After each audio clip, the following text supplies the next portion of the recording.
stopped at a really good transition point at the end of 14, at the end of the seven figures. So now we're going to go through the seven bowls. The seven bowls are pretty quick. Chapters 15 and 16 are pretty brief. And then we will get into tonight, we should get through chapter 18. So we're going to kind of get into the Whore of Babylon, one of the most iconic images from Revelation and what she means and represents. But first, so again, we did all the seven figures last week, and like I said, now we're getting into the seven bowls. So we start at chapter 15, verse 1. Then I saw another sign in heaven, great and wonderful, 7 angels with 7 plagues, which are the last. For with them the wrath of God is ended. And by 7 plagues, we're going to see they're the 7 bowls. Okay. Another sign is a transition marker. Remember, we saw the sign appeared in heaven, the woman clothed with the sun. It's just a transition marker that we're now in a different kind of vision or setting. All right. And I think I mentioned this before last week, that the 7 bowls are God's game over judgment. Okay. He's already given opportunities to repent. And these are the 7 bowls are for the people who, despite everything that we've seen, are still obstinate in their wickedness, and they're refusing to repent. So you'll see the 7 bowls are swift, and they're total, and there's really no coming back from these. Okay, and that's good news, by the way, and we'll see how that is good news. Okay, again, it's not just for God to let evil persist forever. Okay, it's merciful that He doesn't let us just fall into evil automatically, but it's not really merciful to let evil go on forever. Okay, evil has to come to a stop. Okay, and He's going to do that.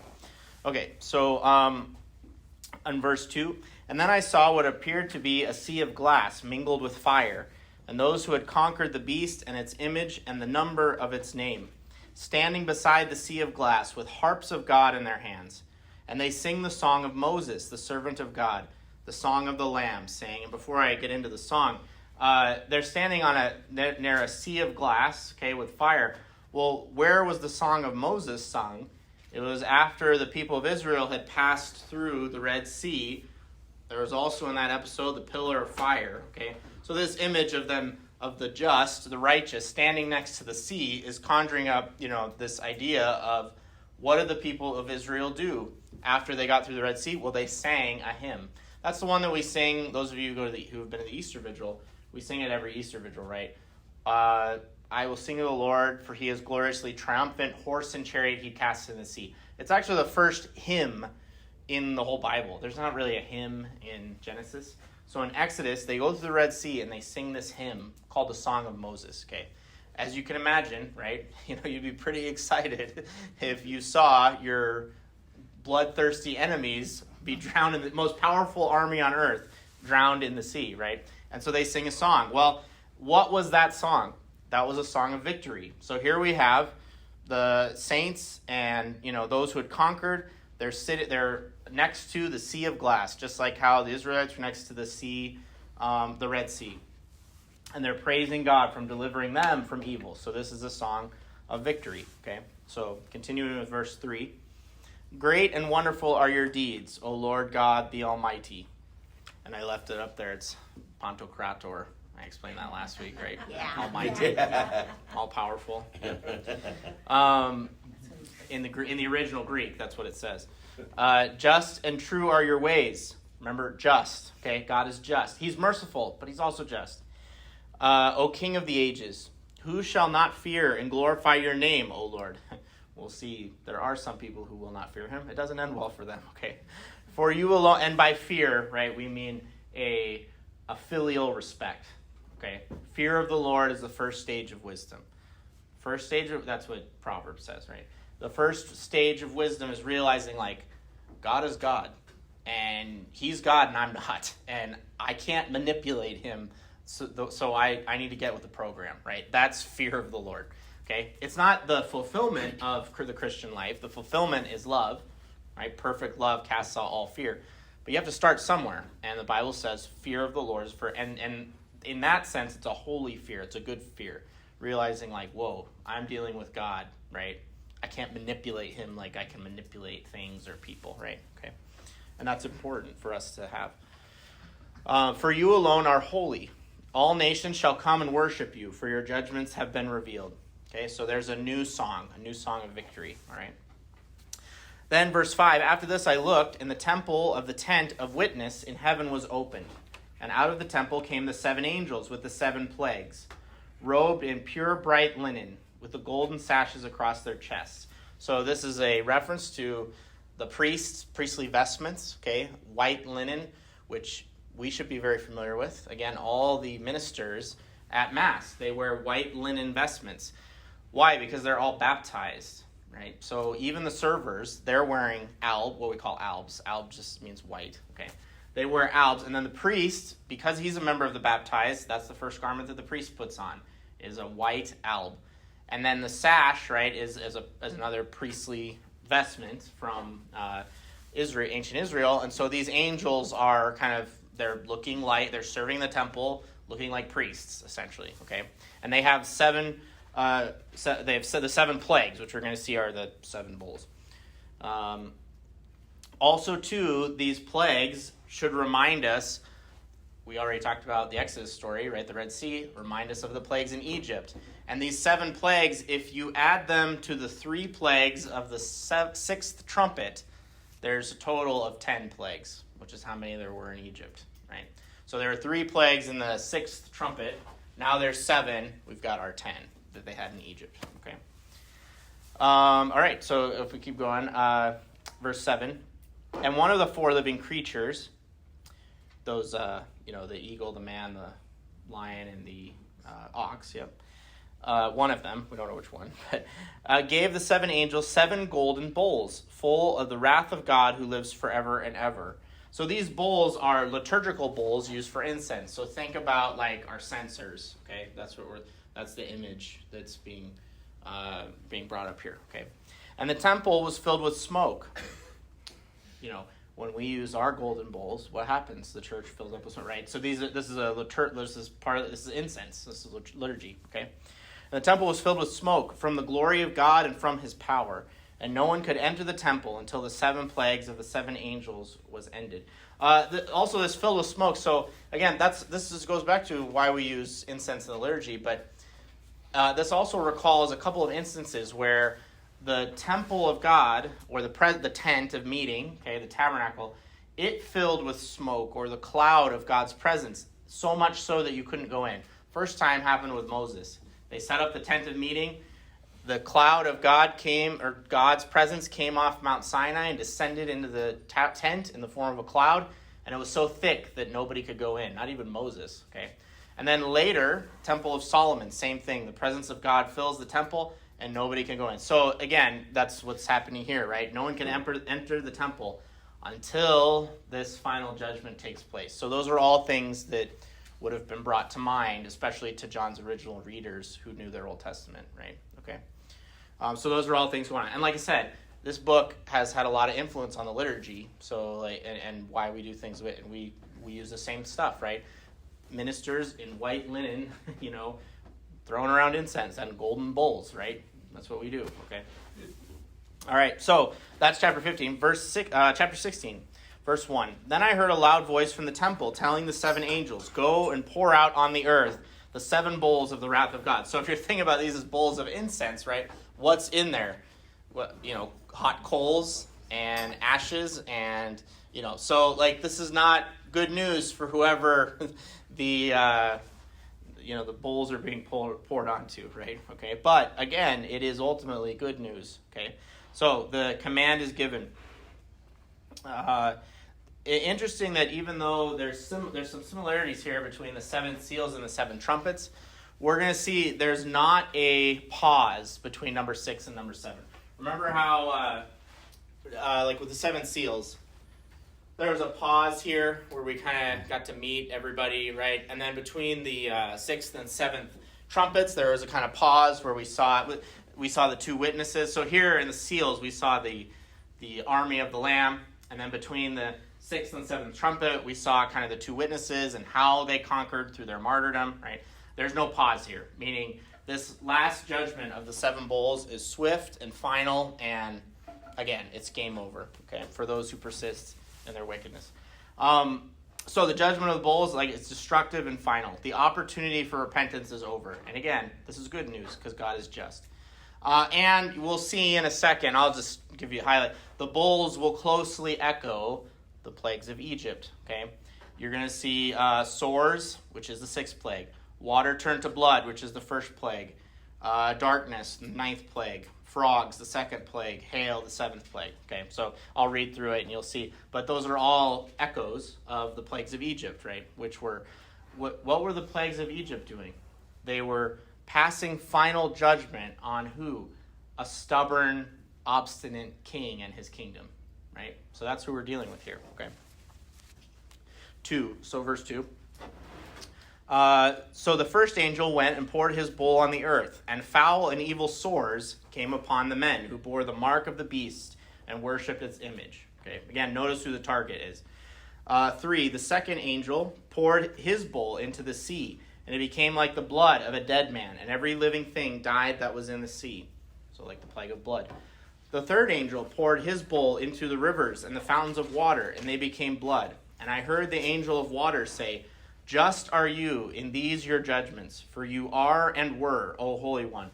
Notice what's missing there, right? Are and were, you are and were, but not will be. Why? Because there is no will be. God is here now. He's enacting his judgment. There's no future. The end has come, okay? He's here now. For men have shed the blood of the saints and prophets, and you have given them blood to drink. It is their due. There's a justice here, right? Measure for measure. Those who slew the martyrs and drank their blood now, caused them to shed their blood, they now have to drink blood, right? Similar to Pharaoh, right? Pharaoh told all the Israelites that they had to, or the Egyptians, to throw the Hebrew baby boys into the Nile. In a lot of ways, turning the Nile into blood was just making explicit or visibly present what Pharaoh was already doing, which was turning the Nile into a place of bloodshed, right? So, again, it's kind of measure for measure, right? The measure to which you measure will be measured out to you, our Lord says, right? So again, God is just. And then I heard the altar cry, yes, Lord God the Almighty, true and just are your judgments. That's kind of interesting. Why is the altar crying out? Well, remember the plea of the martyrs all the way back at the 5th seal. Where were they? They were under the altar. We talked about, remember, our tradition of celebrating Mass on top of the bodies of the martyrs. So really all this is coming back to this 5th seal, right? The martyrs were pleading to God, God, where is justice? Where is that? And God says, be patient, right? It will come. Well, now it's come, right? So they are saying, oh, okay, we get it now, right? So again, this is all good news. Verse 8, the 4th angel poured his bowl on the sun, and it was allowed to scorch men with fire. Men were scorched by the fierce heat, and they cursed the name of God, who had power over these plagues, and they did not repent and give him glory. Notice, what's their reaction? It's not repentance, it's cursing God, right? So it's what do you do eventually, right? You can't help these people, okay? And also too, notice just like the seals and the trumpets, these 4 kind of just go in quick succession. That was true with the trumpets and the seals. The difference though is, remember how it was at first for the seals, it was a quarter of people were punished. The trumpets, it was a third, so a little bit more. Now there's no fractions. It's everybody who's left is it's total, right? There's a total destruction here, okay? And nobody's repenting. All right. Okay, so let's go to verse 10. The 5th angel poured his bowl on the throne of the beast, and its kingdom was in darkness, just like Pharaoh's kingdom in the 9th plague. Men gnawed their tongues in anguish and cursed the God of heaven for their pain and sores and did not repent of their deeds. So, similar thing, right? All right, verse 12. The 6th angel poured his bowl on the great river Euphrates. By the way, that's a river in Mesopotamia. It's probably too hard to see, but where it goes through Babylon. Okay, we're going to deal with Babylon a lot here soon, but the Tigris and the Euphrates are the two main rivers that go through Mesopotamia, and what's called the Fertile Crescent. And it's actually the cradle of civilization. The first recorded civilizations came out of this very fertile area. Okay, so they're Euphrates, and so why is this being referenced here? The sixth angel poured his bowl on the great river Euphrates, and its water was dried up to prepare the way for the kings from the east. So one of the things that what would happen throughout Israel's history is armies would come from the east over the Fertile Crescent, and they had to cross the river Euphrates. So if the river's dried up, right, it means they're coming, right? Like they don't have to cross the river anymore, right? So if you heard in the Holy Land in Palestine that an army's coming from the east, like that's bad news, right? That's where all of their conquerors came from. So, here they come, right? Is basically what it's saying, okay? Because it's dried up. It's a lot easier to get an army across a dry river, okay? So they're coming to invade. Verse 13. And I saw issuing from the mouth of the dragon and from the mouth of the beast and from the mouth of the false prophet, which, by the way, is the second beast, okay, the earth beast. Remember how the first beast the sea beast represented political corruption. The second beast, the earth beast, was from the land and represented religious corruption. And the second beast pointed to the worship, hey, worship the first beast, okay? Here, they're just calling the second beast the false prophet, okay? Which, again, is one of the things that is greatly warned against in the Old Testament, false teachers, false prophets, okay? And also we talked about, too, last week, how the devil, really, he's not creative, right? He can only imitate God. There's an unholy trinity here. There's the dragon, the sea beast, and the land beast, right? And they have this unholy trinity or unholy alliance, okay? The devil's not very creative. From these three foul spirits like frogs, for they are demonic spirits performing signs. Again, frogs was the second plague in Egypt, right? Who go abroad to the kings of the whole world to assemble them for battle on the great day of God the Almighty. So before I get to that, verse 15. So these three, the dragon and the two beasts, they're preparing for the final battle. They're getting their armies ready to go. They're bringing all their forces together, okay? And we'll see, and we're going to see that. They're seducing the kings of the earth, okay? Then we get to verse 15. There's kind of an aside here. At least in my translation, it's in parentheses. I don't know if it is in yours, but behold, I am coming like a thief. Blessed is he who is awake, keeping his garments, that he may not go naked and be seen exposed. This is kind of seems to be, if not directly, it has to be from Christ, right? Like, I am coming like a thief, okay? And this is where we also get the third benediction, the third blessing. Blessed are those who are awake. That echoes, not only does this, like, only Jesus could say this, it also echoes a lot of the kinds of things that he said, right? Stay awake, be vigilant, keep your eyes peeled, right? If you're asleep, then you might get caught off guard, right? Those who are followers of the Lamb are vigilant, right? They keep vigil. They stay awake. They're aware of these things, okay? Keeping your garments. What's the garment that we've seen over and over that, like, you need to have? The white garment, right? The deeds of the righteous, So it's like, keep your garment on, right? If you, how would you translate this to modern day, right? You're, like, spiritually naked, right? If you're like, well, I'll just practice my faith later, I'll put off putting on my clothes, right? And then all of a sudden, thief comes in and you're naked. I don't know, like you gotta keep your white garment on, right? That's what, I'm a follower of Christ. I'm ready. I'm vigilant. I'm ready for the wedding. Okay, we're going to talk about weddings here pretty soon. As opposed to being exposed, right? It's like, I guess you don't want a thief to come into your house, break into your house at night, but you certainly don't want it to happen while you're naked, right? Anyway. Okay. Verse 16, another famous word. And they assembled them, meaning the three foul spirits, okay? They assembled them at the place which is called in Hebrew Armageddon, okay? This is the only time in the book, believe it or not, that this word Armageddon is mentioned. But it has become this, really big thing. Armageddon is actually a real place in the Holy Land, okay? All that Armageddon means is Mountain of Megiddo, okay? Megiddo is a town that's it's not too far from Nazareth.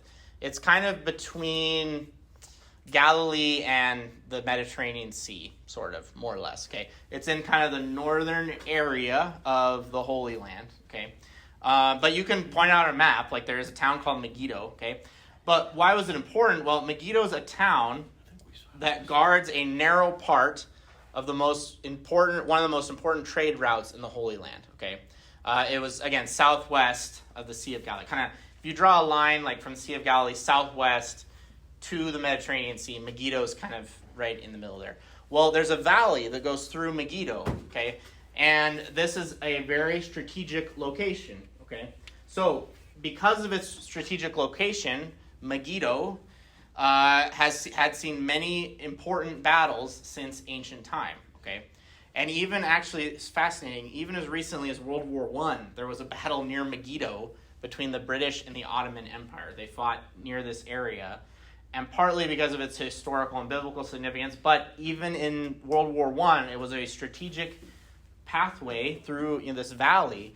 It was called the Battle of Megiddo in World War I. So if you were to mention to a first century Jew or a first century Jewish Christian that the evil spirits are, readying for battle at Armageddon, the mountain of Megiddo, which is what Armageddon means, what that would evoke in your imagination is all of the famous battles that had happened at Megiddo, okay? So, for example, in the time of the judges, in fact, I believe it was Deborah, okay, female judge, the Israelites crushed the Canaanites in Megiddo, okay, at the time of it. It was a great victory where they crushed, again, this was a strategic location, okay, on a narrow trade route through a narrow pass. And then they also had, though, the opposite experience, okay? King Josiah, he refused to stay out of a foreign skirmish, and then he was killed as a result. And he was one of the most beloved and popular kings. And so this was a big defeat, right? And it was like if he just would have stayed out of it, he would have been okay. But instead, he got into a battle he shouldn't have. He was killed on the battlefield of Megiddo, okay? So, now, with all that said, okay, while it is certainly possible that Armageddon could be a place of a literal battle in the future, I mean, it was as recently as World War I, okay, it's more likely a symbolic location as one of the greatest, because it's one of the greatest battlefields in Israel's history. So, it would be like for us, if I was to say the forces of evil are gathering at Gettysburg, right? Or the forces of evil are gathering on Omaha Beach, right? Like, it's not like the importance, it's not the literal location that matters. It's like, oh yeah, those were like really important battlefields in our nation's history, right? And all that goes into that is being conjured up, right? Same kind of idea, okay? This battlefield, this strategic location that, like I said, you could point out in a map, and I've seen it actually. I was on another location that overlooks, interestingly enough, another location that overlooks the battlefield, the valley of Megiddo, is Mount Tabor, where the Transfiguration took place, which we just celebrated this past weekend, right? So that's kind of interesting too. I don't know if that was Jesus' on purpose, but maybe, I don't know, maybe he was like, I'm going to show all of my transfigured glory as we're overlooking Armageddon, right? This battlefield, okay? That's very possible, okay? Because what's he doing, by the way, in that, he's on his way to Jerusalem. That's when the Transfiguration takes place. They're on their way to Jerusalem, passing through this area, and he is going to battle, right? Whereas his battle, it's on Calvary, right, on the cross. But, so, I mean, they're very well, I don't know, there could be something there, right? Theologically, you can think about it, but anyway, yeah, so, like I said, in other words, this passage is saying, the forces of evil are gearing up for battle, really. So, like I said, Armageddon, like, it has this, like, now literally we use it in the English language, and people don't even know what it's referring to, right? It would be like us saying Gettysburg or Omaha Beach for us Americans, right? It's like, it's a famous battle site that was really important in Israel's history. So, if the forces of evil are gathering there, all it's really saying is forces of evil are getting ready for battle. So get ready, right? Okay.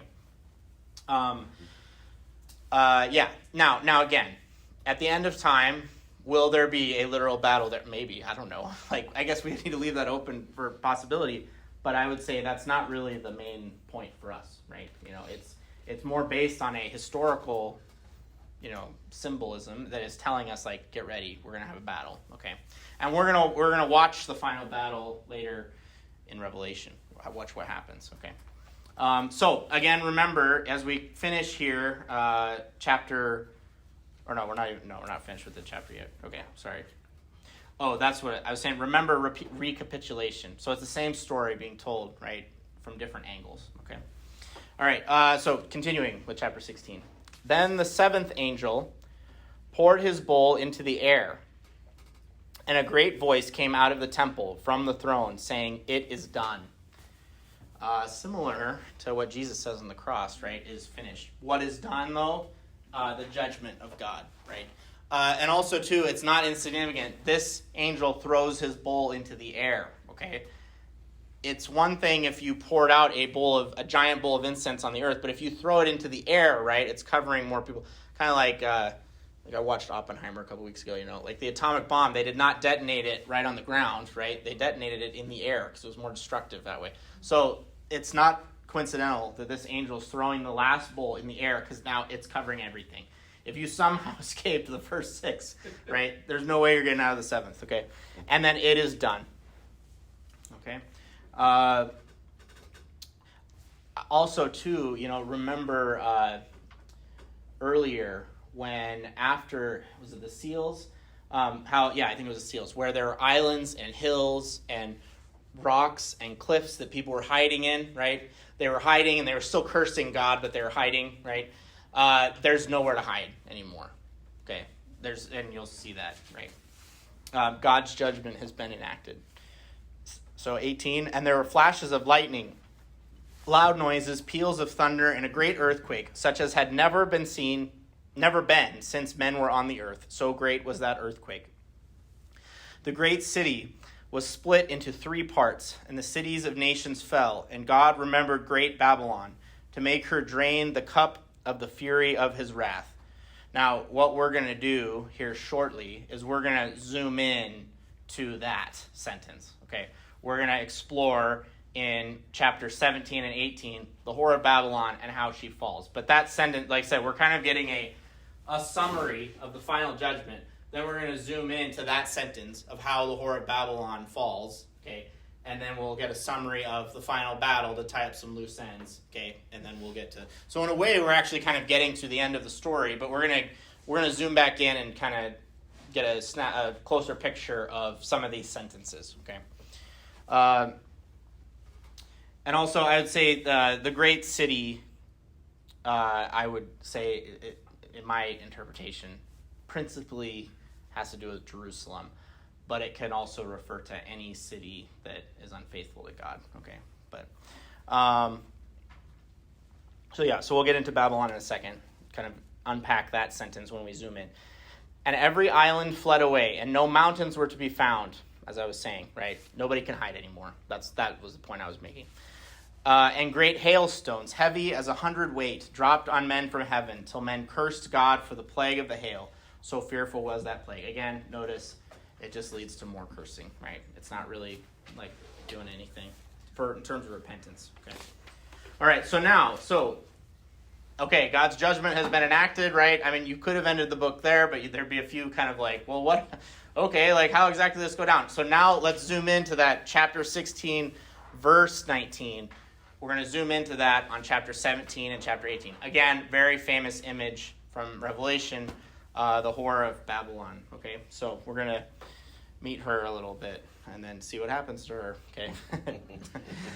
So verse 17, verse 1.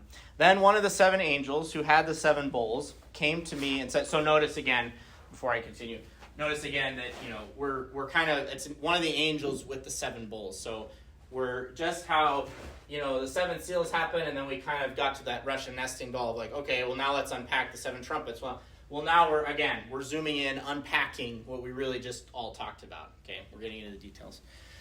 Then one of the 7 angels who had the 7 bowls came to me and said, "Come, I will show you the judgment of the great harlot who is seated upon many waters, with whom the kings of the earth have committed fornication, and with the wine of whose fornication the dwellers on the earth have become drunk." Okay, so before we kind of get more into this, it's not uncommon in the Old Testament to refer to unfaithful cities as whores or harlots. Okay, there's some pagan cities that are referred to this way by the prophets.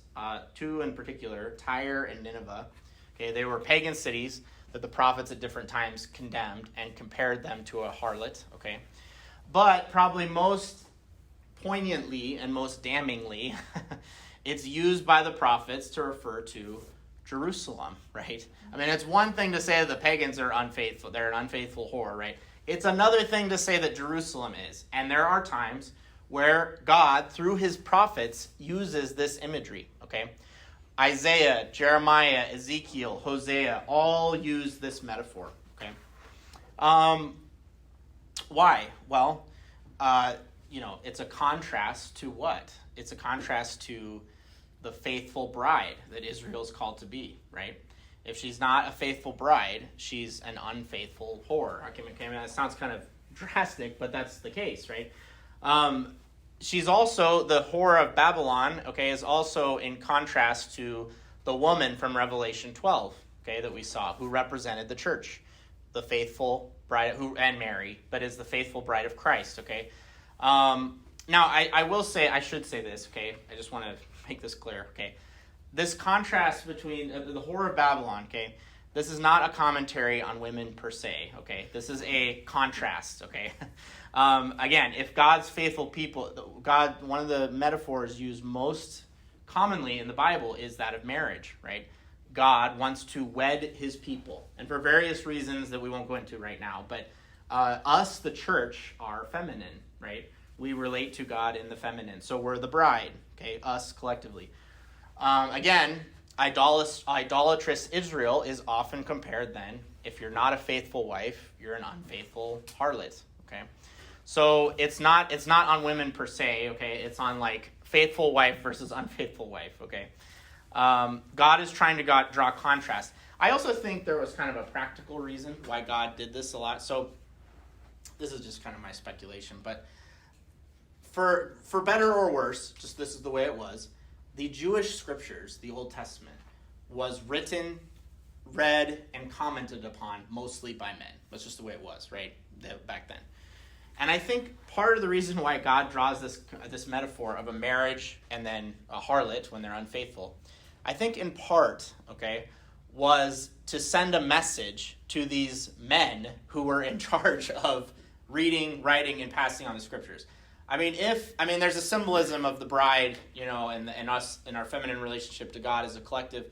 But think about, if you're a rabbi, right, reading God's scriptures, and you read you're like an unfaithful husband, right? They would probably just pass it like, yeah, okay, that's not great. Like, I would never do that, but boys will be boys, whatever, kind of like, okay, that happens, But imagine, if they're reading this, and there are some passages, we're not going to go through them, but there are some very explicit passages in the Old Testament where God says, you are like, what Israel is doing to me is like an unfaithful wife, and you are prostituting yourself out to other gods. And as a Jewish male rabbi, you'd go, whoa, what if my wife did that to me? I wouldn't be happy, And it kind of convicts them in a different way, right? And actually, probably to most Jewish women's credit, they probably didn't do that to their husbands, right? They probably were faithful. But these Jewish male rabbis, as they're reading this, thinking, they're probably like, if my wife did that to me, I would, I'd divorce her, kick her out, stone her to death, right? And then that's part of where God's kind of, but I'm welcoming you back, and these Jewish men probably are thinking I don't know if I'd welcome my wife back, right? Anyway, I think maybe there's a practical reason there why God is trying to send a message to these guys hey, think about if your wife did this to you. Well, that's what you're doing to me, right? And that hits home, at least for guys, I think, in a different way, That's just speculation. I don't really know if that's the case, but I think there's something to that. Okay. The other thing too is there's not just the whore of Babylon. It's not the only evil figure. Okay, there are masculine figures as well in the Revelation. Balaam, the devil, the kings of the earth. The beast is used male. The beast chooses to use male pronouns. Okay, the feminine figures. There's also feminine figures depicted as heroes. But my point is like I just want to make clear, like, it's not a one-sided reading. It's not a commentary on the sexes. Okay, it's just it's about faithfulness and unfaithfulness. Okay, and that's what we're contrasting here in these last two. Okay, and really that's the difference, right? That's what it comes down to. We're either faithful to God, and then we're the bride, or we're unfaithful to him, and we're the whore, right? And that's what it blows down to in the end. Okay, and we're going to see characteristics of the whore of Babylon, and we're going to see how, like, yeah, these are the kinds of things that, like, we still kind of struggle with, Okay, all right. So I will show you the great. Okay, so first of all, going back to verse 1. She's the great harlot who is seated upon many waters. We're going to see her. She is always depicted as seated, which is a sign of power, right? Somebody who has power doesn't have to get up, right? She's on her kind of throne, so to speak, all right? Now, it's a false throne, but it's a sign of her power, okay? Many waters, this is symbolic of the Gentile world. We're going to be, just in case you don't believe me on that, we're going to be told that explicitly in verse 15. Okay, looking ahead a little bit. That the many waters is symbol of the world. And Babylon itself, I mentioned the Tigris and the Euphrates. Babylon was seated on many waters. That's part of why it was so fertile. And it was the cradle of civilization. Like I said, this was the first place that we have documented in the world where people started to stop being nomads and started building cities, right?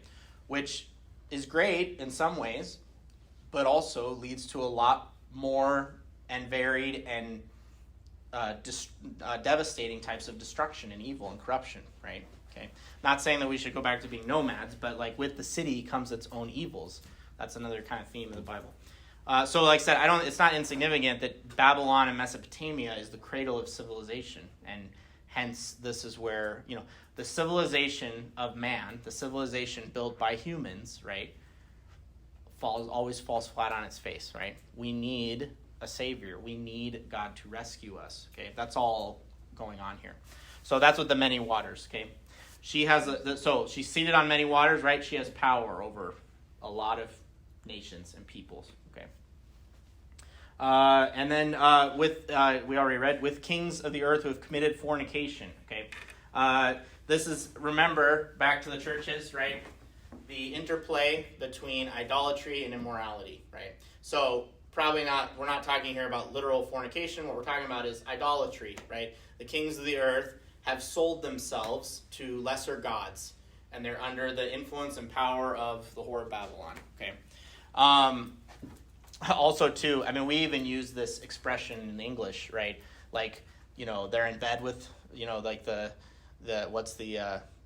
like I don't know, the governor's in bed with the mafia or something like that, So we even use this metaphor, right? That's what we're getting at here. The kings of the earth have committed fornication with her, okay? And then I read verse 2, we talked about the wine, right? The wine of whose fornication the dwellers on the earth have become drunk.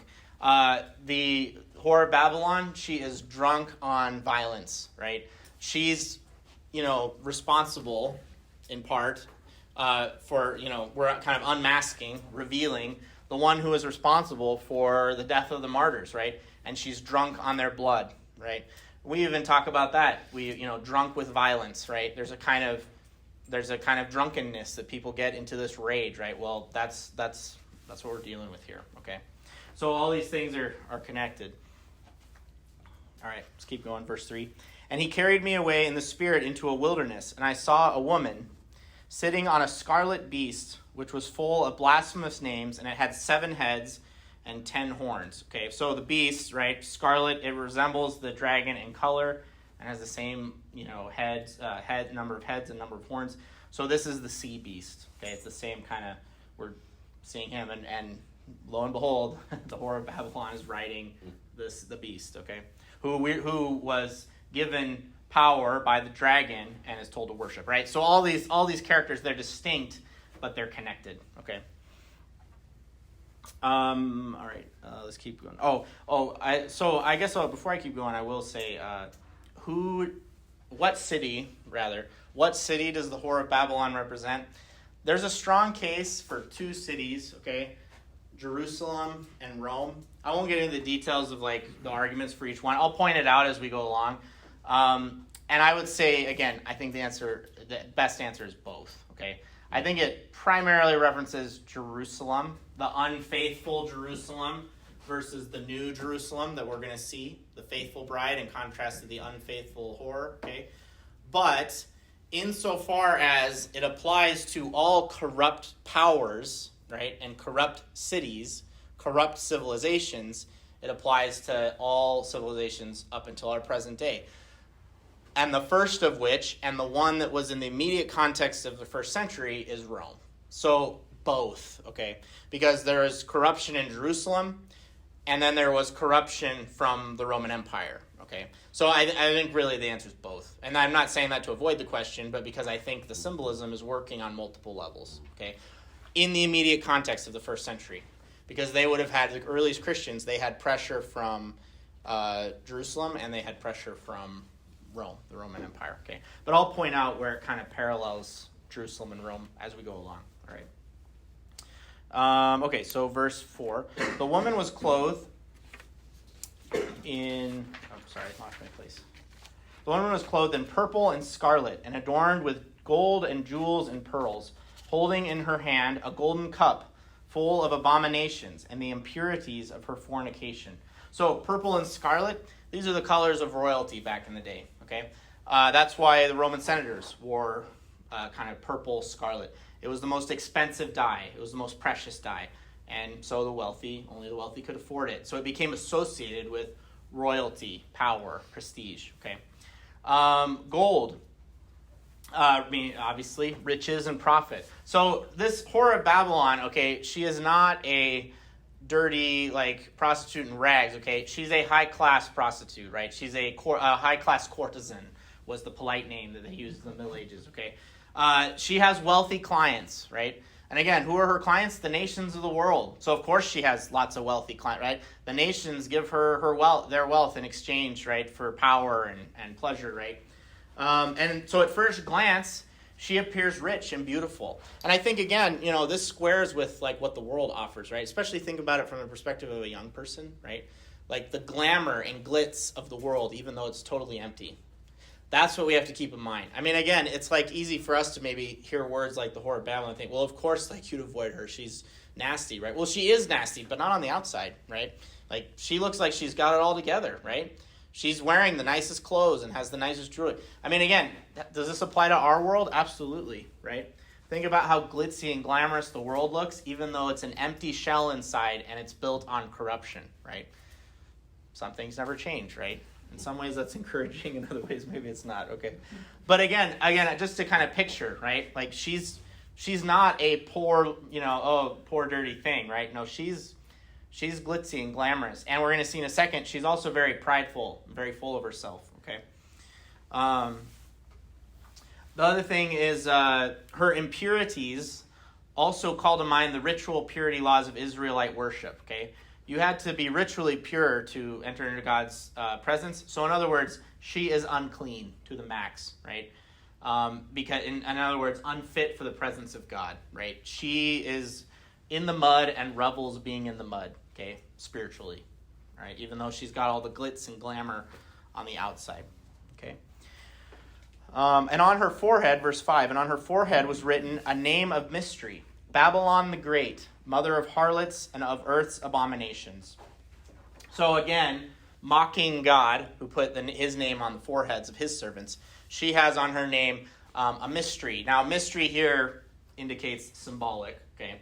And what is it? That she is the mother of harlots and of abominations, meaning we're we're unveiling or revealing like the source of all the Babylons of the world, right? And here they are, like she's a conglomerate and like personified as like all the abominations and corruptions of the world. Okay, not just in their time, but up through our time. The other thing too is it says Babylon the Great. That was actually a title used by Nebuchadnezzar in Daniel, in the book of Daniel, right before he was about to fall. Okay, so pride goeth before the fall, right? You know, he called Babylon, he said Babylon the Great, and then Nebuchadnezzar had his fall right after. Okay, anyway, I think that's the story. I think that's the story where like he sees the writing on the wall, which is an expression we still use in English. That comes from the Bible. He sees this mysterious writing on the wall. Daniel comes in and interprets it and says, it means you're going to be destroyed, right? Basically, more or less. And he's like, oh, maybe I shouldn't have asked. Anyway, he calls it Babylon the Great, right? And then, pride goeth before the fall. Okay. All right. Let's see. 6, and I saw the woman drunk with the blood of the saints and the blood of the martyrs of Jesus. So again, she's drunk on violence. And here we see unmasked, like, the one who's been behind, like, all these, again, the plea of the martyrs was, what's the problem, right? We have all of this blood of the martyrs, and we haven't won yet, right? Like, how are we supposed, like, God, where's the justice, right? Well, here we see, who's responsible, okay? Also, too, it also is more poignant when you remember that in Leviticus, the Mosaic law forbid the consumption of blood. That was strictly forbidden for the Israelites. That's also part of why the way it was so hard for the Jews to get, you must eat my flesh and drink my blood. Now, why is it okay for Jesus to do it? Well, because he's God. So he makes the rules, right? To drink the blood of less than God, right, is not a good thing. But Jesus says, I'm going to give you my blood to drink, right? So he's God. He's the one who made the rule in the first place that you can't drink, but you must eat my flesh and drink my blood. That's okay because he's God, right? And in a way, it's kind of like, whatever our bloodlust, right? It's like God's like instead of lusting for blood, right? Like drink my blood, okay? I will like take that wicked desire and like direct it towards me instead, right? Like I'm the one that you need to drink my blood, right? Okay. Have my blood course through your veins, etc. Okay. Continuing verse 6. When I saw her, I marveled greatly.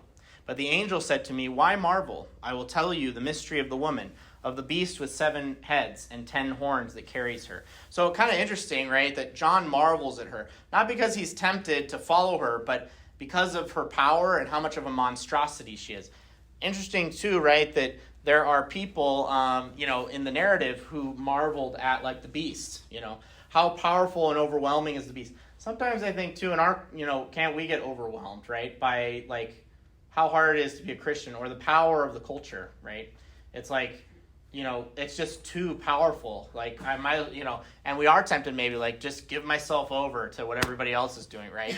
Like, so again, and that's one of the alluring things, right, about evil is it draws people in, right? It's a marvel, okay? Anyway, so we keep going. So the angel is going to explain this, okay? 8, the beast that you saw was and is not, and is to ascend from the bottomless pit and go to perdition. And the dwellers on earth whose names have not been written in the book of life from the foundation of the world will marvel, right, to behold the beast, because it was and is not and is to come. Notice the kind of parody or mockery, right? Was and is, it's a mockery of God, right? The angel is saying, like, this beast is trying to be God, right?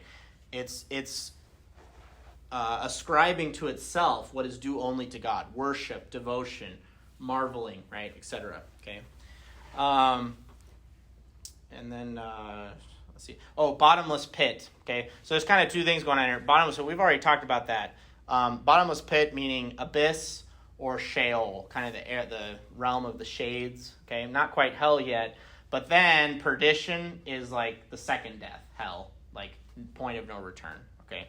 So it comes up for a time, right? It's given power to come up for a time, but eventually, and we will see this not this week, but next week, how eventually it's defeated definitively, okay?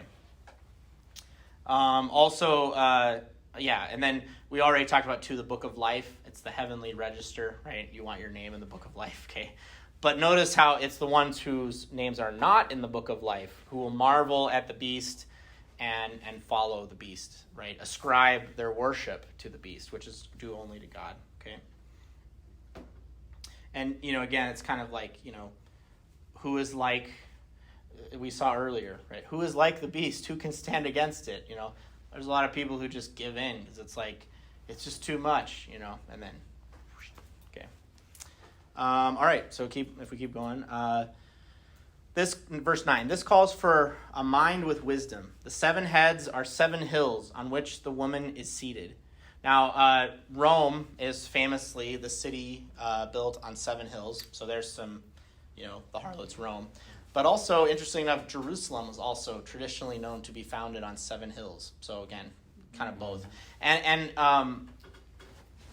it seems like this kind of interweaving of the symbolism between Jerusalem and Rome could actually be intentional on John's part, because it is kind of showing this unholy alliance between Rome and Jerusalem.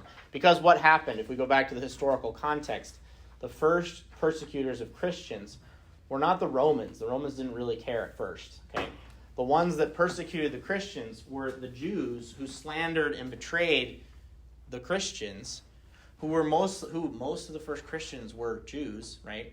So, imagine putting yourself, and also this gives context and meaning to Jesus' words, right? About, I have not come not to bring peace, but the sword, right?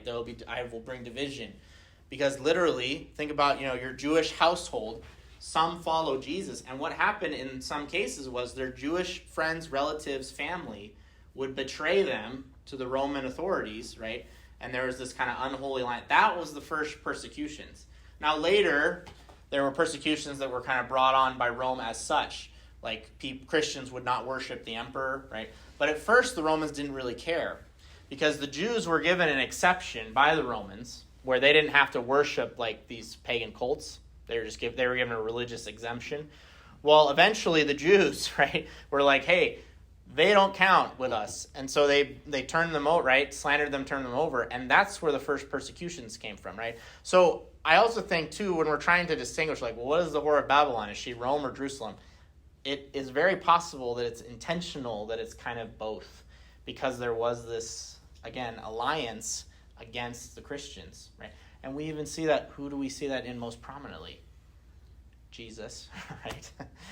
The Jews and the Romans conspire to put him to death, right? And that was a situation that the earliest Christians saw themselves in, right? It wasn't just one or the other, okay?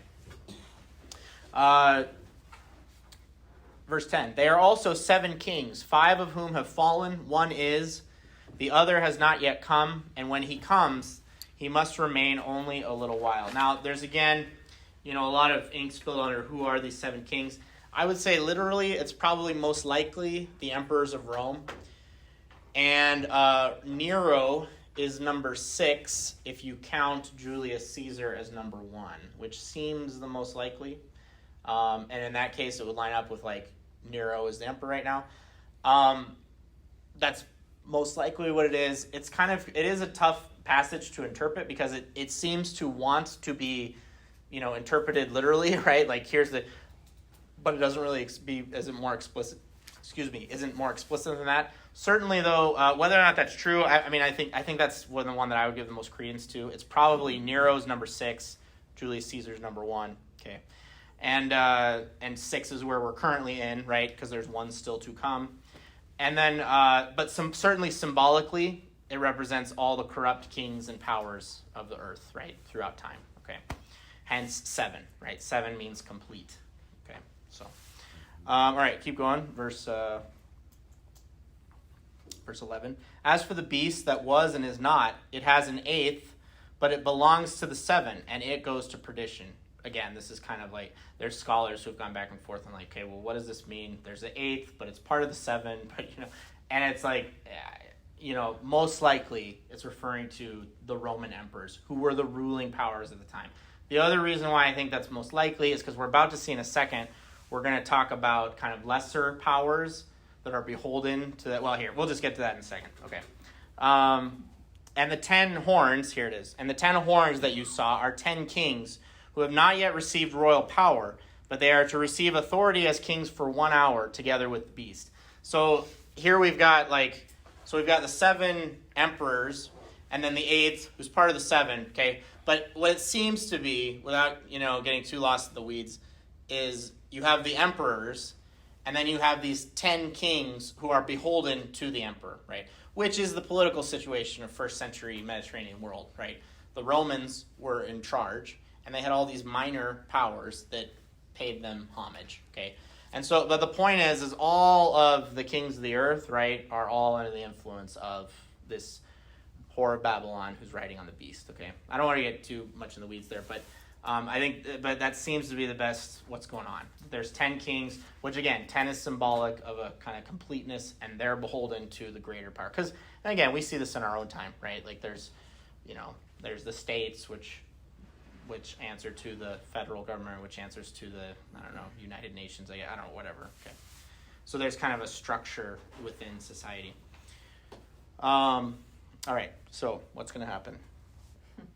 These are of one mind, and they give over their power and authority to the beast.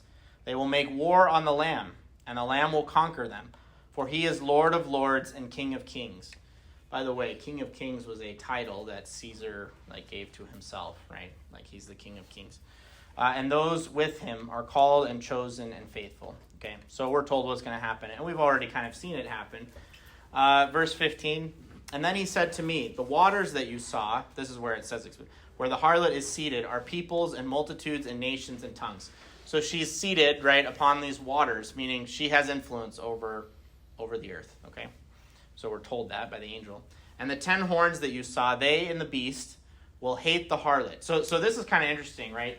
We know that the harlot, because of the 7 bulls, that one verse, that one line, that she's going to be defeated. But now as we're getting into the details, we're going to hear how it happens. And the way it's going to happen, actually, is all the kings and the emperors, these symbolic things that are dependent on, that are doing commerce with her, they're going to turn on her, right? Okay, kind of interesting. And the 10 horns that you saw, they and the beast will hate the harlot. They will make her desolate and naked, and devour her flesh, and burn her up with fire. For God has put it into their hearts to carry out his purpose by being of one mind and giving over their royal power to the beast until the words of God will be fulfilled. Okay, so what's going on here? All right. Well, first of all, this is a reference to Ezekiel 16.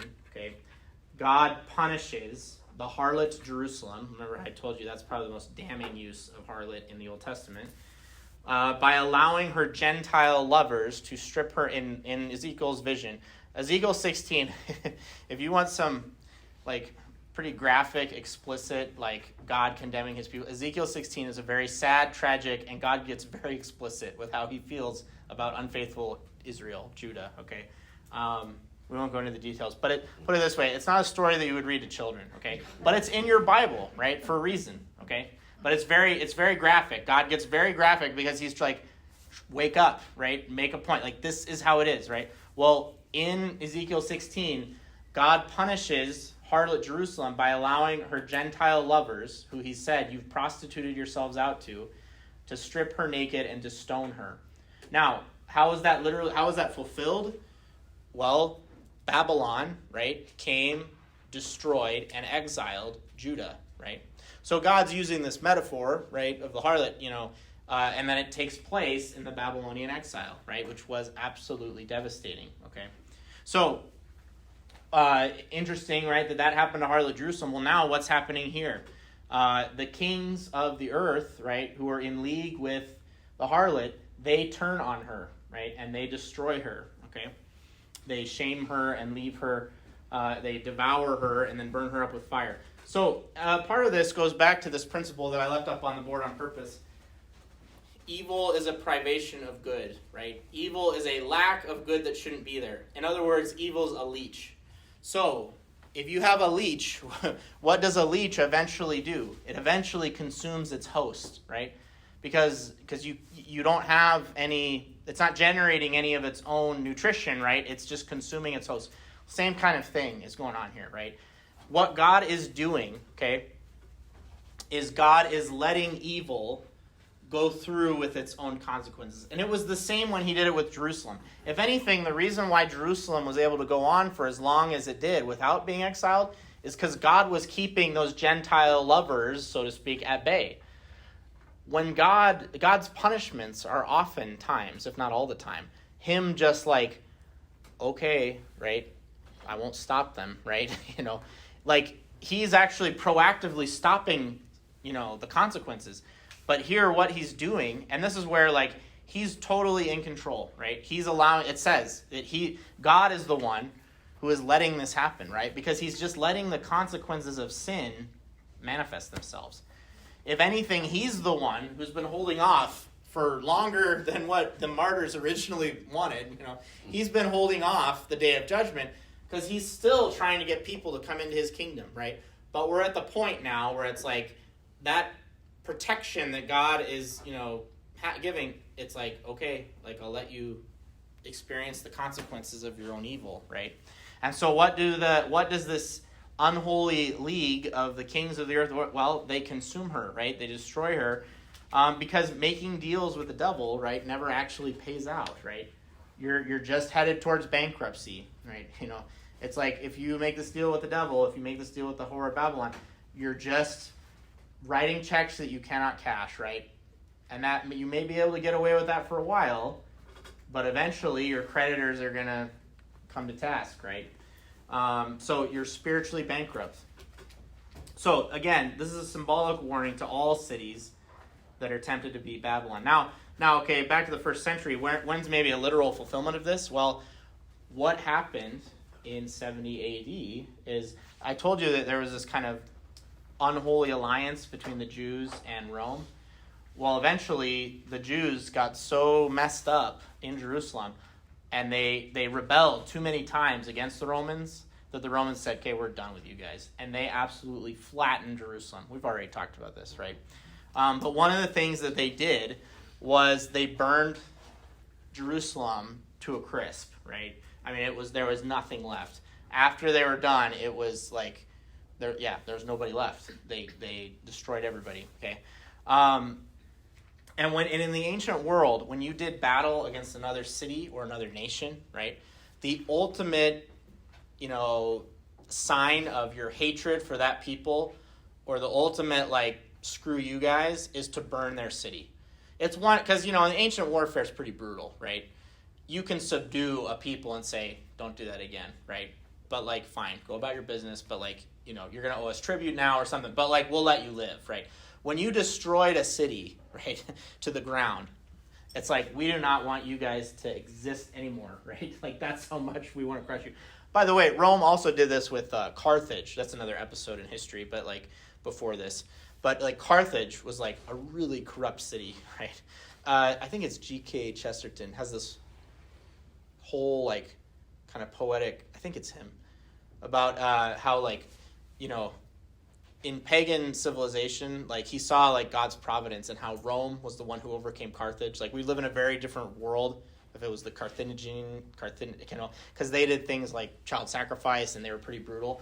The Romans were so fed up with and even terrified of Carthage that they burned it to a crisp. It's like, you guys are being wiped off the map, right? Well, that's what happens to Jerusalem as well, okay? And so, it seems a little excessive, right, for this harlot to be devoured and then burned with fire. Well, like, it's again calling to mind how you would burn a city to a crisp when you didn't want anything to do with it anymore, okay? Also, again, I said, like, certainly there's Roman symbolism in here too. Rome was burned by fire by Nero, right? And it also suffered burning through various civil wars, okay? So, again, Rome is the harlot, Jerusalem or Rome? I think it's both, right? On different levels, okay? Okay, and then I already said, God put it in their hearts, right? God is the one in control. He's in total control. If anything, he's allowing the consequences of evil to just take their course. When we think back to Adam and Eve, right? I think we were talking about this. I was talking about this with Sherry the other day. We were talking about how, like, the dynamics between men and women, right? One of the things that God says to Eve is he said, your husband will lord his power over you, but your desire will be for him. Now, is that God's original plan? No, right? But his point is that now in a world of sin, the sexes are going to take advantage of differences that they have and use it to manipulate each other, right? And in this case, he's telling Eve, like, your husband will lord his power over, right? The natural, maybe, strength that he gave the man is now going to be used for abuse, right, of all kinds, right? That was not God's original plan, right? But in a world of sin, that's the consequences of sin, right? Letting sin just have its consequences. Now, there's other consequences, okay? That's just an example. In other words, sin is its own punishment, okay? Or as Paul says, the wages of sin is death. And oftentimes, as I said, God will put his hand between our sins and what really should happen because of them. And when he really is, when things, things are really bad, when God's like as I said, when God's like, okay, like I'll let you, those of you who are parents probably have had similar experiences with your kids, right? It's like you're trying to prevent them from experiencing some kind of punishment, like, I don't know, like maybe your teenager who won't wear a helmet or something like that. It's like, eventually it's like, okay, like, what do you want? Like, I can't stop you, right? Or you're gonna have to experience the consequences of your actions, right? Or whatever, I don't know. And it happens even with little kids, right? Well, that's what God has to do with us sometimes, okay? All right, let's keep going. 18. And the woman that you saw is the great city, which has dominion over the kings of the earth. Okay, we already knew that, right? If it's Jerusalem, this is probably referencing the influence that the Jews had over the Romans to slander the Christians, okay? If this great city is Rome, it refers obviously to Rome's dominance in the Mediterranean world, okay? So, all right, we learned who Babylon is, and we learned what she represents, okay? And we also learned about her fall, okay? Now we're going to kind of, again, zoom in to the fall itself, okay? Chapter 18 is a dirge. Does anybody know what a dirge is? Funeral song? Yeah, funeral song, yeah. It's a mournful lament for the dead, especially as part of a funeral rite. The whole 18th chapter of Revelation is a dirge for the whole horror of Babylon, okay? But you'll see who's singing the dirge, okay? Hint, it's not the saints and angels in heaven, okay? All right? It's being relayed to us through angels, but the people singing it, okay, you'll see. Many images in this dirge are taken straight out of Jeremiah 51, okay?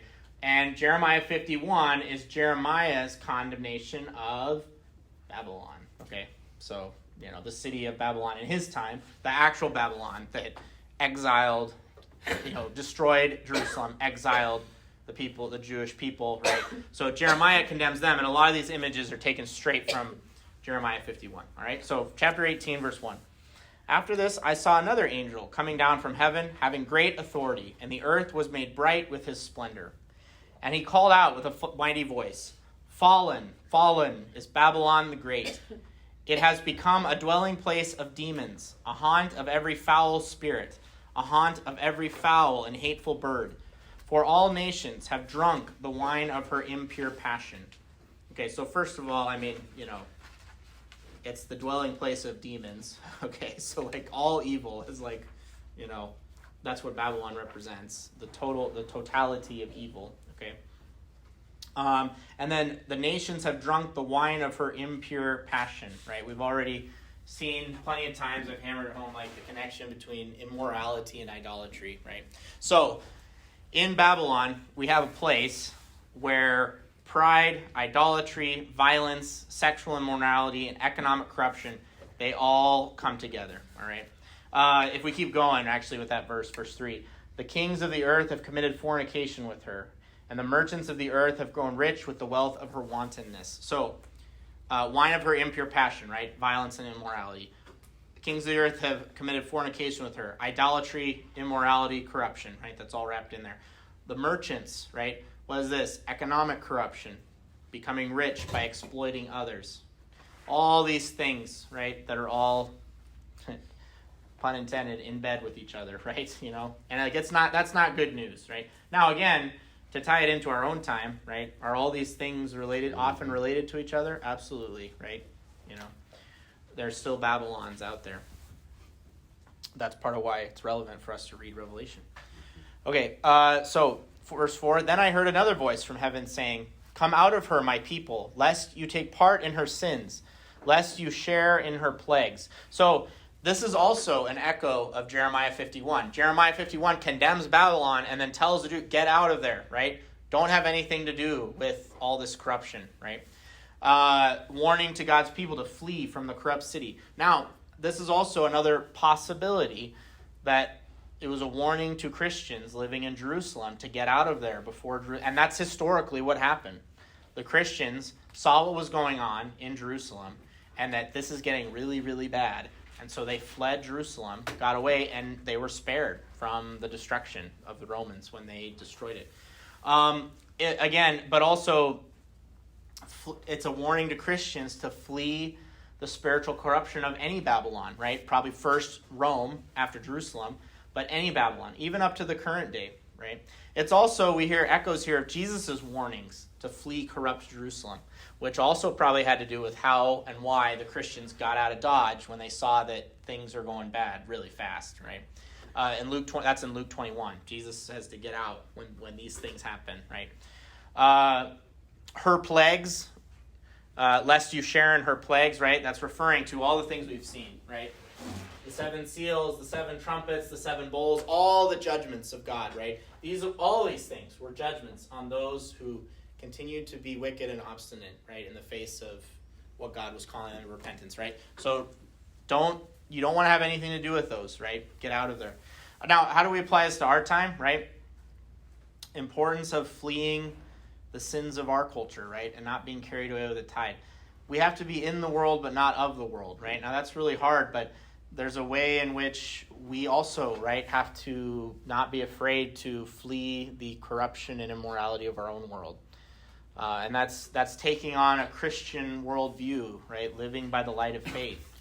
That even though things don't always look like we're winning, this is the right thing to do. That in the end, the Lamb is the one who is victorious and the one worth serving and the one who has dominion and power, right? So if we keep going, verse 5, for her sins are heaped high as heaven, and God has remembered her iniquities. This is, heaped high as heaven. One of the images that comes to mind for me is Tower of Babel, which was also in same area as Babylon, right? Heaped high as heaven. And God has remembered her iniquities. Now, did God forget? No. What it means is like, again, he's answering the plea of the martyrs, okay, which was like, let's give us justice, okay. 6, render to her as she herself has rendered, and repay her double for her deeds. Mix a double draught for her in the cup she mixed. In other words, the measure with which you measure shall be measured out to you. Just as how she, got drunk on the blood of the martyrs, now her and her followers will face ultimate demise. Okay. 7, as she glorified herself and played the wanton, so give her a like measure of torment and mourning. Since in her heart, she says, and here's where we see, like, she's not only like, has all these other issues, but she's also full of herself. Since in her heart, she says, a queen I sit, I am no widow, mourning I shall never see. I mean, think about this in the context of what she represents, right? I am no widow, right? She's very prideful. She feels immortal, right? In other words, for what she symbolizes, there will always be nations and people for me to corrupt, right? As long as there's people on this earth, I'll just keep corrupting. I'll never die, right? Well, you got another thing coming, okay? God's stepping in now, all right? But again, she's proud, right? Okay. Verse 8, so shall her plagues come in a single day, pestilence and mourning and famine, and she shall be burned with fire, for mighty is the Lord God who judges her. So we know what's going to happen. I think, it's kind of an interesting thing when you think about it. Like, evil empires and evil systems can be and are very overwhelming and have a lot of teeth. But at the same time, there are examples and times throughout history where it's just like all of a sudden they just fall apart, right? Like they just seep cliff. So like, for example, in the 1930s and even in the 1940s, right? In Germany, if you were like not glad about what was going on with the night, and they would have felt completely overwhelming, right? And then all of a sudden, like, Hitler commits suicide, and then it's like, it's like it fell apart, right? Or the Soviet Union, right? The other great terrible example in the 20th century. There was a time period, and maybe some of you remember this time period, where it's like, this is never going to go away, right? These guys are going to be here forever, and they're overwhelming, right? And then all of a sudden, like, kind of overnight, like, the Soviet Union just kind of collapsed. And just kind of, it's almost like, I do think that there is a, quality of evil where it's like, God, all he has to do is just like, it's not even, like, it's less effort for it's more effort for us to swat a fly than it is for God to, like, dismiss evil. So there is a quality of that where, like, evil keeps going and then it just falls off a cliff, right?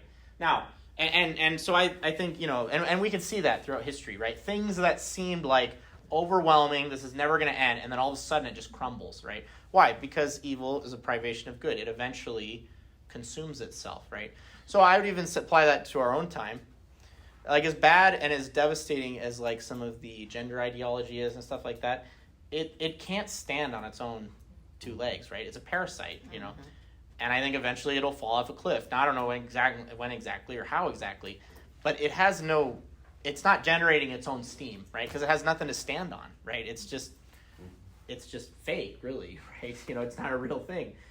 So again, not that we shouldn't fight against things that are overwhelming, but there are examples throughout history where evil can seem very overwhelming, but then all of a sudden it's just dismissed like it was nothing, and people move on, and not that there's nothing that's there are no consequences of that. I mean, there are people who get caught up in it, right? Anyway, this thing is interesting. That's what's going to happen, right? That my point is yes, Babylon, right? She thinks I'm immortal. There's always going to be people for me to corrupt, right? And then all of a sudden, she's just dismissed in one single day. And we're going to see that. Her mourners will mourn that fact, okay? In a second here. Yeah. Okay. Let's go on to... and also, too, another application for that kind of quick destruction, right? And how evil often comes to a halt. Another example of that would be Jerusalem, right? It was going along fine there, supposedly, but it's internal corruption, and then all of a sudden, 70 AD, and it was flattened, literally. Also, the end of time, right? Now, not that, it could be tomorrow, I don't know. But insofar as this will be fulfilled at the end of time, right? The end of time will come, and it'll be like, whoosh, and then it's over, and it's like, oh, that wasn't, for those who are in heaven, it's like, oh, that wasn't so bad, right? But for those who are not, it's like, wow, we'll see those who mourn over Babylon very quickly here, okay? Because what's going to happen now, all right? In verse 9, Babylon's clients will mourn over her, okay? But we'll pay attention to how they mourn, okay? How they sing their dirge, okay?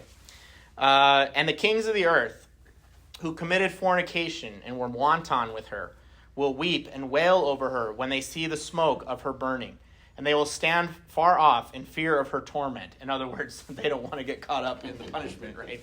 So they don't really love her or care about her, right? It's like, But notice their mourning, okay? And they will stand far off in fear of her in torment and say, alas, alas, you great city, you mighty city, Babylon, in 1 hour your judgment has come. Okay.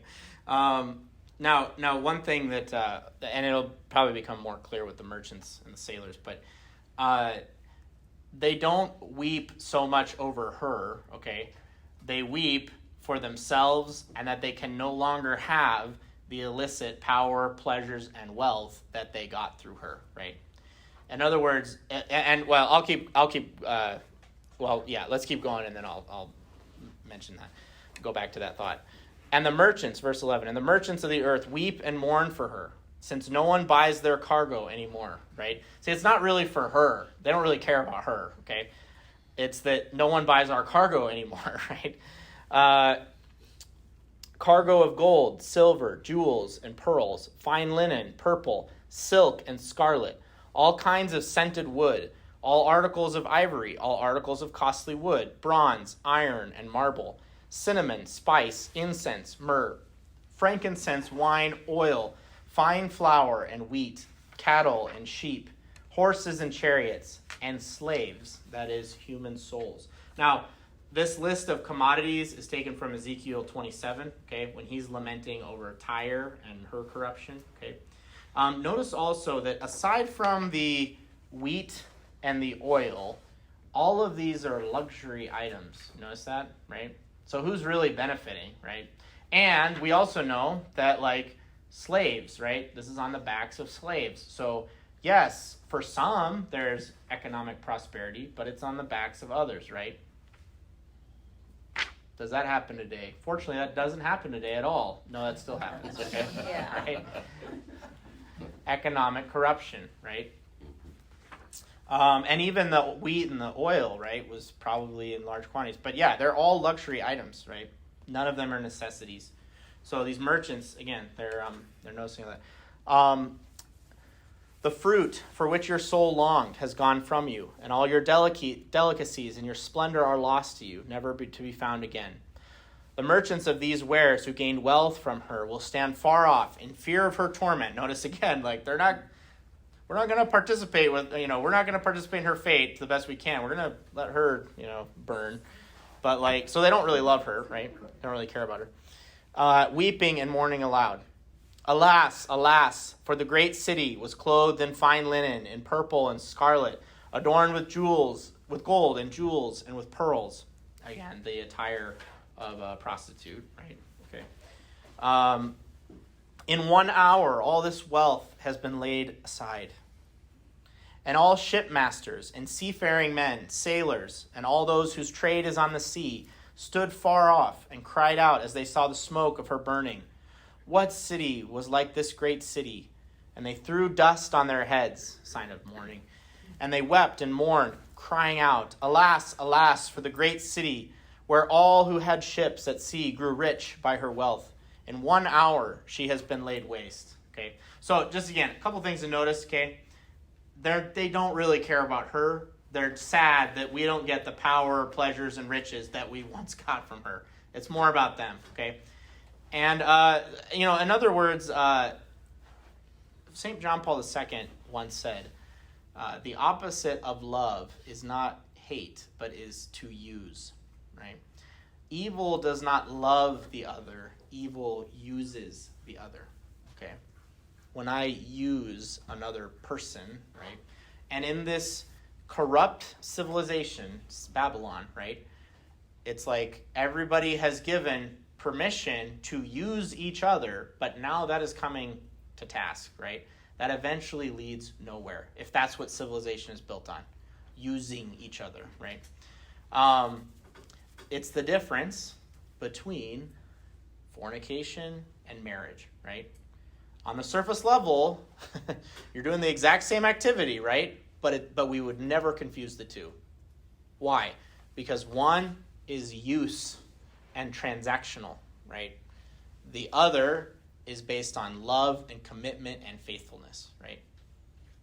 Again, and also too, I think that's kind of unfortunately, kind of a sad commentary on where a lot of people, especially a lot of young people, really don't see the difference between fornication and marital love, right? Like it's like, well, it's the same, we're just, let's use each other but right, it says something about our culture that we confuse those two, right? But we would never, even though on the surface it might look like the same act, it's not the same thing, right? One is using another person. The other is loving the other person, right? And that's a huge difference, okay? So notice how, again, this evil kind of conglomerate, it's all about use of each other to the point of, and again, there's some who get no quote-unquote benefits, right? The slaves, people whose backs are built on, okay? And again, notice how these merchants, kings, merchants, and sailors, they long for their power, pleasure, and wealth. They want these things to ultimately fulfill them, right? It's like what they're upset about is not like, oh, yeah, I guess that wasn't actually going to fulfill me. What they're upset about, it's like, we want the system to be different, right? Wealth, pleasure, and power will never ultimately fulfill you. Like, it cannot in principle, right? Those things cannot fulfill you in principle. But it's almost like being angry, cursing at God, because he didn't make us creatures that could be ultimately fulfilled on power, pleasure, and wealth, right? It's like, well, you can't do, like, it doesn't work like that, right? It's like, why didn't you make me somebody who could, like, that's what they're really upset about, right? They're upset that these things could not keep going on forever, right? When in principle they couldn't. You're eventually going to run out of them, right? You're eventually going to go bankrupt. I mean, again, it'd be like if somebody wrote fraudulent checks, right, and then got upset because you can't cash them anymore, right? It's like, well, that doesn't work like that, right? You can't, in principle, buy things with money you don't have, right? Unless you're the U.S. federal government, right? Then you can just pass a law. No, I'm just kidding. No, eventually we'll have to come to task for that too, right? You know. Eventually our creditors will come calling, right? You know. But anyway, but like I said, it would be like being upset because you can't write fraudulent checks. It's like, well, what does that even mean? You know, what does it even mean to have a creature that can be ultimately fulfilled through power, pleasure, and wealth? It doesn't, like, that doesn't exist. The only way that we're fulfilled is in and through God. Does that make sense? Kind of what they're getting upset about, right? I mean, again, it's like, you know, the young man who goes to the brothel and is like upset that he can't be fulfilled by going another time. It's like, well, you're never going to be, right? It's not going to happen that way. You know, well, it should be that way. Well, okay, like, what do you mean by that? You know, like I said, you should be fulfilled, or you should be able to write fraudulent. No, you shouldn't, right? It doesn't work that way. Okay. In other words, right? Like, I wish that my power, pleasure, wealth, whatever I've centered my life around, I wish that was God, and I'm upset because it's not, because it has become my God, right? And ultimately, I have become my God, right? Okay. All right. Okay. But so that's the dirge. Okay, the clients of the harlot, right, who are lamenting, not over her, but over, like, oh, we can't, the system really benefited us, right? Okay, but now we have a change in tone, verse 20, okay? Rejoice over her, O heaven, O saints, and apostles and prophets, for God has given judgment for you against her, all right? In other words, the fall of Babylon, the fall of the corrupt civilization that Babylon represents, okay, is good news, right? God is, again, finally, he's answering the plea of the martyrs on the fifth seal, right? Rejoice. And also, too, you know, this is a kind of, if we have sympathy for Babylon, it really should make us look into our own hearts, like, oh, but she had such great jewels and pearls, and it's tough, you know, like, and it happened in 1 hour, you know. It's actually a reflection on our own hearts, right? If we're, like, kind of sympathetic to her, right? Insofar as one person who does this really brilliantly is Dante in the Inferno, okay? The character Dante, and therefore the reader, okay? When Dante is going through hell, going through the Inferno, he's tempted to sympathize with the damned. And you, as the reader, are also tempted to sympathize with the damned. Because they tell their stories, and it's so like, oh, but, you know, but you were in love, and, you know, and you committed adultery, but, like, you know. Anyway, there's a famous conversation that he has with a adulterous couple, right? And you kind of feel bad for her, right? And he feels bad for her, you, the reader. Well, it says more about the character Dante and more about you once you realize, who am I sympathizing with? I'm sympathizing with the damned. Right? You know, it's like, what does that say about me? Well, it says that, you know, there's still maybe a part of my heart that's kind of stuck to this earth, right? You know, and so anyway, I think there's kind of, like I said, if we're not rejoicing over the fall of the whore of Babylon, it's kind of like, you know, we're still in that process of becoming saints, right? Because we're still tied to the things of this world, right? You know, again, like, oh, but her clothes were so beautiful, you know. It's like, well, okay, but think about who you're, you know, it's not worth it, right? Okay, all right. Anyway, the Inferno is really great about that, though, because, like you said, you'll sympathize with certain characters in hell, and then it's like, well, wait a minute, why? And Dante, the author, knew he was doing this, right? It's like, why am I sympathizing with this damned soul who obviously is damned, right? You know, like in the Inferno. Okay, so it's good news, right? 21. Then a mighty angel took up a stone like a great millstone and threw it into the sea, saying, "So shall Babylon, the great city, be thrown down with violence, and shall be found no more. And the sound of harpists and minstrels, of flute players and trumpeters, shall be heard no more in you no more. And a craftsman of any craft shall be found in you no more. And the sound of the millstone shall be heard in you no more. And the light of a lamp shall shine in you no more. And the voice of the bridegroom and the bride shall be heard in you no more. And your merchants, for your merchants were the great men of the earth, and all nations were deceived by your sorcery." In other words, this is just kind of a summary of, like, think about a civilization or a city, like all the activity that goes on, especially maybe, and it corrupts it, right? It's all going to end, right? It's all going to be silent. It also reminds me too of Jesus. He says things like, in that day they will be buying and selling things, being given in marriage and taken in marriage, right? And it'll all come to an end, right? In other words, like, the things that people marveled at, right, about Babylon, this great civilization, it's like they're actually all going to just end, right? It's like, oh, wow, look at this great city with all this activity, right? There's flute players and trumpeters and craftsmen and millstones, right? It's all going to end, right? It's no more. And then, let's see, where am I at? 24. Yeah, no, sorry, look at my notes. Yeah. Also the millstone, right? That recalls Jeremiah 51. Okay, we've been following Jeremiah 51 kind of this whole chapter. And also, remember Jesus' words, right? About leading others into sin, right? I mean, think about, again, Jesus, we think of him as meek and humble and gentle, which he is, right? But he also said things like, if you lead, it would be better for someone to have a millstone tied around their neck and thrown into the sea than for them to lead one of these little ones astray, right? I mean, he said some things that are like, whoa, okay? Because what's a millstone, right? It's like a huge stone. You're not going to come up from that, okay? But that's how serious he is, right? And I think especially, too, when we think about the corruption of Babylon, right, tying it to Jesus's, thing about the millstone, a lot of times the battleground for corrupt civilization, as we're seeing today, is our children, right? And how it be, and so it is, because there are serious consequences when Babylon leads little ones astray, right? Well, finally, like, she gets the millstone that Jesus talked about, right? Okay. And then kind of the last thing, and in her, or the thing that kind of sums it up, right? Yes, there was all this activity, but in verse 24, and in her was found the blood of the prophets and of saints, and of all those who had been slain on earth. In other words, the bottom line is she's a murderer, right?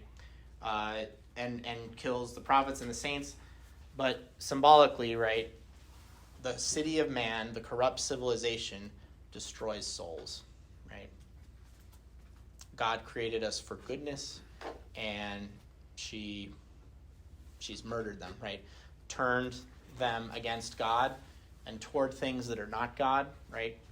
And she's a murderess, right? And ultimately, for God to permit that to continue is not good. And so she ends, right? And that's good news, okay? All right, okay. We'll stop there, okay? What's going to happen, this next section, chapter 19, we're going to hear, we kind of, again, I'm sure you've kind of seen this theme by now. We had that one verse, 18:20, where it says, "Rejoice over her, O heaven." The next 10 verses of chapter 19, we're going to kind of zoom in to that rejoicing. We'll get a little more specific. It's not just that the saints are rejoicing over the destruction of the whore of Babylon. They're also rejoicing for what now gets to happen, okay? What gets to happen now? The wedding feast of the Lamb, okay? And that's good news, right? So it's not just like, and again, it's not a rejoicing like over, like a like a bad kind of rejoicing over someone's misery. It's good that the whore of Babylon is destroyed. But it's not just that. We're also rejoicing because now we get to go and experience the wedding feast of the Lamb. So we're going to kind of, in the first section, we're kind of going to zoom in to what they're rejoicing over. And then we'll kind of, again, kind of recapitulation. Kind of, there's still some, you could maybe you could end the book here, but there's still some loose ends. Okay, like whatever happened to the dragon, right? Whatever happened to the beast, right? We're gonna tie up those loose ends in the final battle, and then we're gonna have the description of the heavenly Jerusalem, and we'll get into even more detail in chapter 21 about the bride and the wedding feast of the Lamb, and it all ends happily, right? It's a good story. So it doesn't end with the destruction of the whore of Babylon. It ends with a wedding, the happiness of eternal bliss, right?